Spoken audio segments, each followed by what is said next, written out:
కాంగ్రెస్ పార్టీకి గిరిజన బడుగు బలహీన వర్గాల మద్దతు ఎప్పుడూ ఉంటుందని మాజీ మంత్రి జానారెడ్డి అన్నారు. వారి ఆశీర్వాదం వల్లనే తాను ఇంత ఎత్తుకు ఎదిగానన్నారు.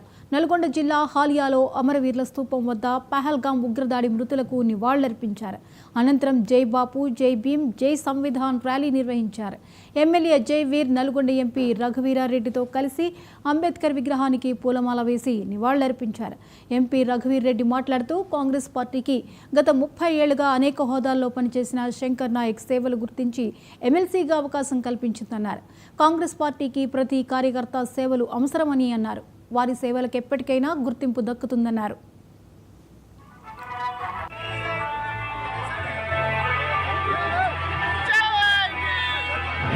ఏం చేసినాడనేటువంటి విషయం కాదు.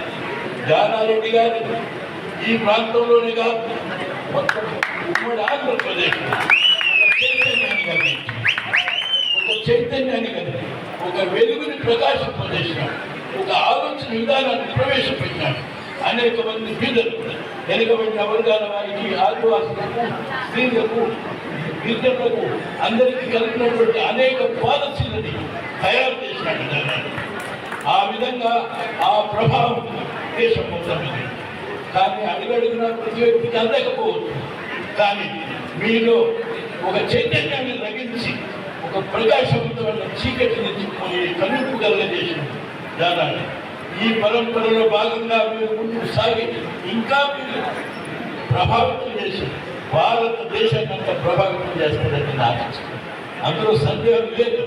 మీరు ఈ జానారెడ్డి మీకు మీరిచ్చినటువంటి అవకాశం నా నిన్నటి పార్లమెంట్ ఎన్నిక ద్వారా రఘువీరుకు ఈ జానారెడ్డి చేసిన ప్రభావమే ఆ ప్రభావాన్ని మొత్తం భారతదేశంలో ఇక్కడ ఎంత శక్తి ఉన్నదో ప్రజాశక్తి